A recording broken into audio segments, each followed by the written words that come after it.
I was born by the river in a little tent.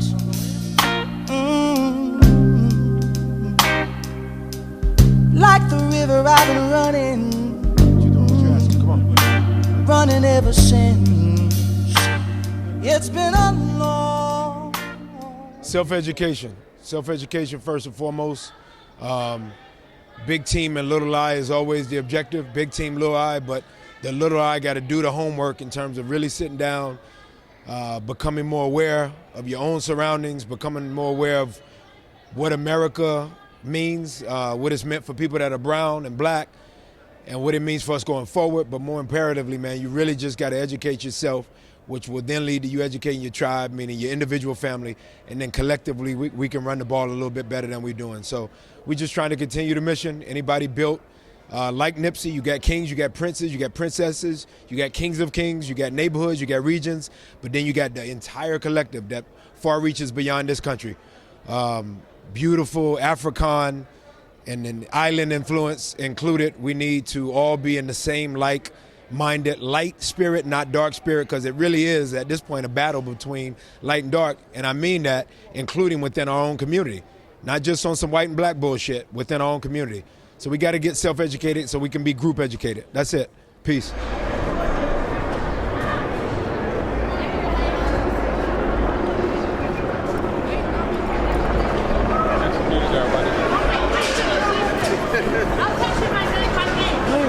I suck at spelling.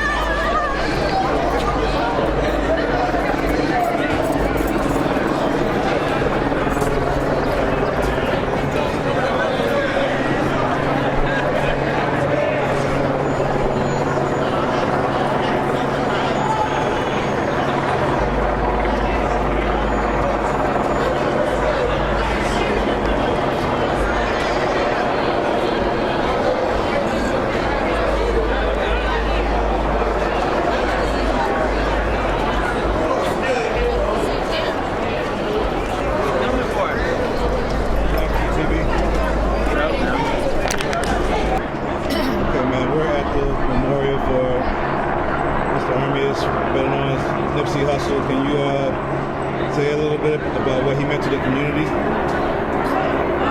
First, I never knew him as Nipsey till my kids told me who he was, because he grew up with my kids in the community. So that's what I knew him as, and we're close with the family.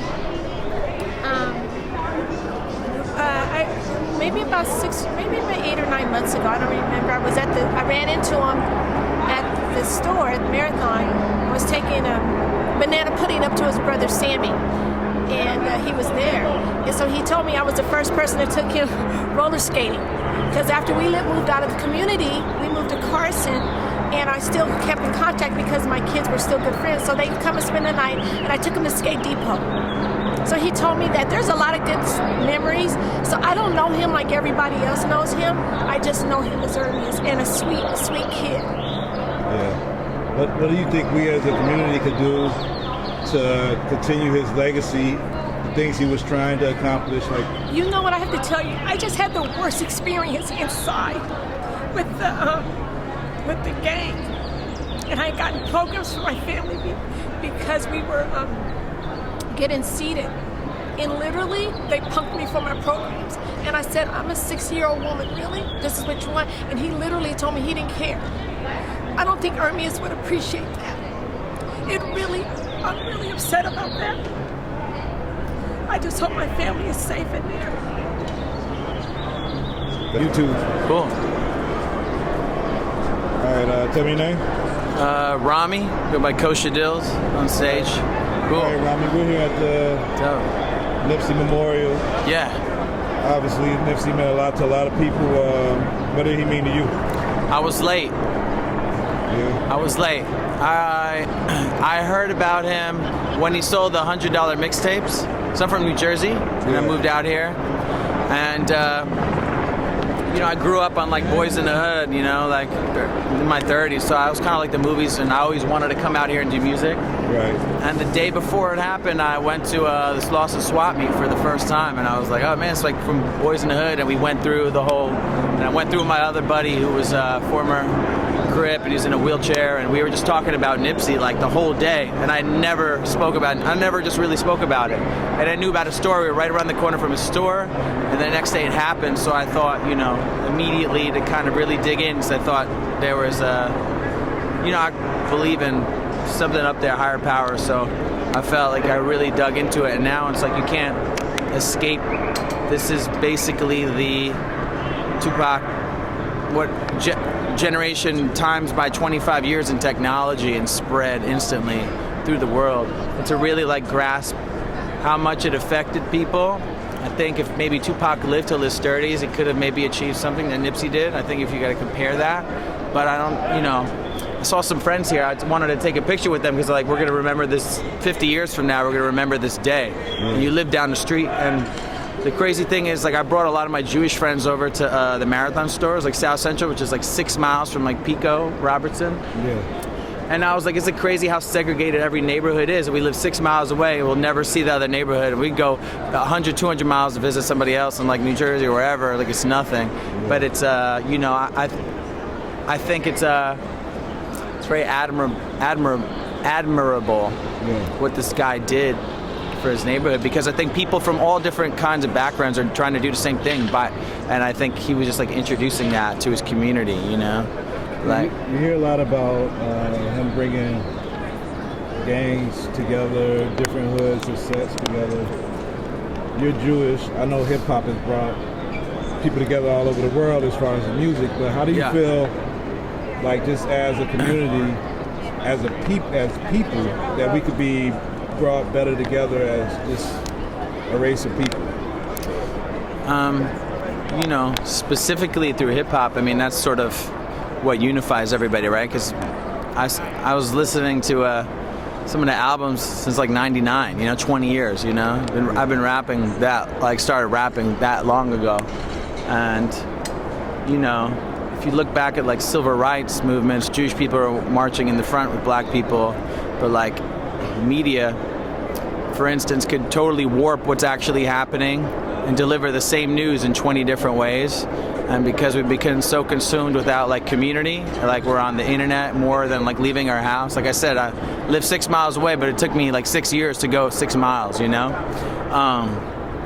I think it's, mind-boggling that we're not getting together more often than less. Yeah, we continuously consume everyone else's content and facts and opinions without actually interacting. So we formulate biases against other people. There will be no further tickets distributed for the Nipsey Hussle Celebration of Life. The box office will reopen for regular sales starting at 2 p.m. Once again, there will be no more tickets distributed for the Nipsey Hussle Celebration of Life. And the box office will be appreciate the time, man. Yeah, man. We're here right in front of Nipsey Hussle Memorial. I have Audra Kareem. Miss Audra Kareem here, and I wanted to ask you, because I know you're running for neighborhood city council, and Nipsey was all about, Ermias was all about the neighborhood. What can we as a community, or what can you as a councilwoman do to kind of support the initiatives that Ermias was trying to accomplish? Well, let me first start off by saying that I didn't know Nipsey personally, just as much as I wasn't that familiar with his music, but I knew of his name, and when I learned about his death and went online to like look at videos and stuff, there was something that transcended with me, which is the fact that peace when you see it.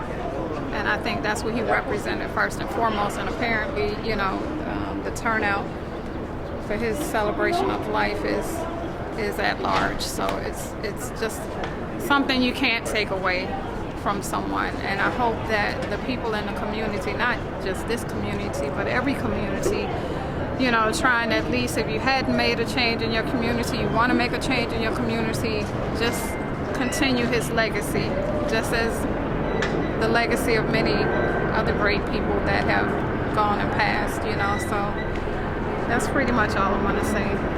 Okay. When is your election for councilwoman? Like, how can we support you? You can support me, and most of all support the downtown neighborhood council. Downtown Los Angeles Neighborhood Council, that's what it's called. You can find it at dlanc.org. And I probably am embarrassed to be doing this while, you know, his celebration of life is going on, so let me just put that on record. But yes, I am running for Neighborhood Council at large is the position, and you can, when you see my name on the ballot, Audra Kareem, please vote for me. But I intend to make some changes in the neighborhood. I have a lot of ideas that I want to implement with the council if elected, or even if not elected. I mean, we have a huge issue of homelessness and other things, and you know, it's just important to get in where your interests are and support that, if at best. And that's what Nipsey did. And I just want to close with Nipsey because that's why I'm here. Strictly is for Nipsey and Hussle, and you know, to celebrate his life with everyone else, that his friends, his family, and his neighborhood, his community, the community that he advocated for years. Yo, we here at the Nipsey Memorial. My name is Wild West, man. Wild West. I represent Inland Empire, California. You know, I was also connected to the South Central side, and you know, just here right now representing mourning for Nipsey. You know what I'm saying? There's a lot of people out here today, man. I talked to some Jews and Mexicans. Yeah. I'm sure people from different sets. I ain't from here, so I don't know, like, you know, hoods like that. Yeah. But I mean, why do you think? I mean, what was it about Nipsey that brought all these people together? I think what brought everybody together was the fact that not only did he help other people, that he also showed you how you could, you know, he could show somebody how to fish. I mean, he could give somebody food, but he showed you how to fish, you know what I'm saying? So that was the difference between Nipsey and the rest of everybody else, man. He was a good dude, strong mind, you know, self-empowerment and self-improvement. He represented also unity and helping other people, you know. Yeah. And also most importantly, showing black people how to start their own businesses, man. Yeah. That's one thing I commend him. I'm from that era. I'm from the era of Black Sam, and was a little bit older than that, man. But yeah. I mean, I know he's in the flesh. He's gone from us. We gotta put him in the ground later. But what can we do to continue his legacy, his mission that he was on? Like, what can we as a people do to like keep on building on it? I mean, like I said, man, we can educate each other. You know, continue to uplift and you know, silence all the negativity and violence out here, man. People don't know that LA and South Central had the lowest gang violence in gang history. You know what I'm saying? For 2018 and 19. So the plan was coming together. The plan was working. And we're going to continue to, you know, unite and come together and as a people, man, and squash all this separation. Appreciate it, Wild West. I mean, Wild West. Yes, sir, man. I'm Wild West, man. My contacts is wildwestmusic.com or West the IE Legend on Instagram, man. And subscribe to Black Tree TV, man. One love. It's been too hard living, but I'm afraid to die. 'Cause I don't know what's up there beyond the sky. It's been a long... If white immigrants can come to this country 50 years ago with nickels and dimes and no education, and come here and pool their little nickels and dimes and no education and set up little stores, develop these stores into larger stores, develop this into an industry which creates job opportunities for whites. Since Lincoln was supposed to have freed the black man 100 years ago And today the black man, according to the government economist, has spending power of $20 billion per year. We feel that with the black man spending $20 billion a year, not setting up any businesses, not creating any industry, not creating any job opportunities for his own kind, he's not in a moral position to point the finger today at the white man and tell the white man that he's discriminating against him for not giving him a job in factories that he himself set up.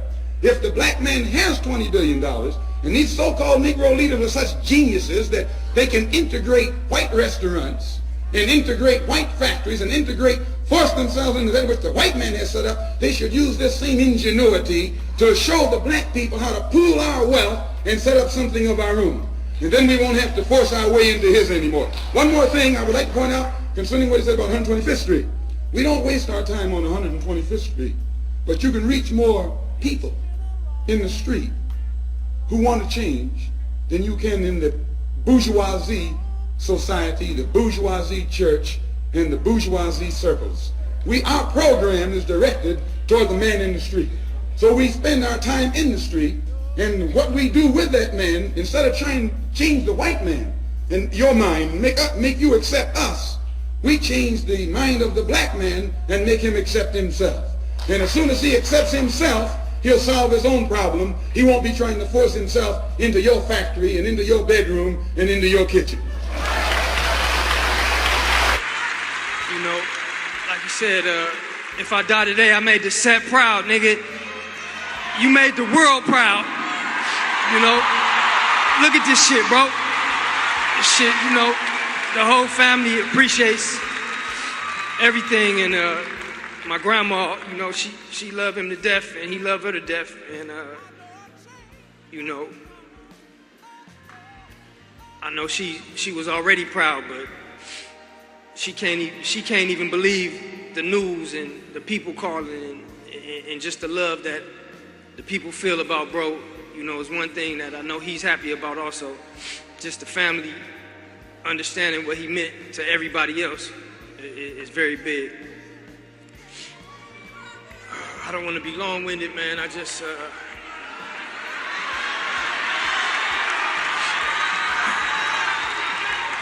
you know, maybe I'll tell you some things maybe you didn't know about Nip, man. Us growing up, you know, he came home. I think I was already 3 when he came home. So, you know, I got whooped a couple times when I'm in the room and my mom came in and he's crying. I got whooped. So, you know, that was my little bro, man, and I just try to do as much as I could to lead a good example and make sure that he was good, you know.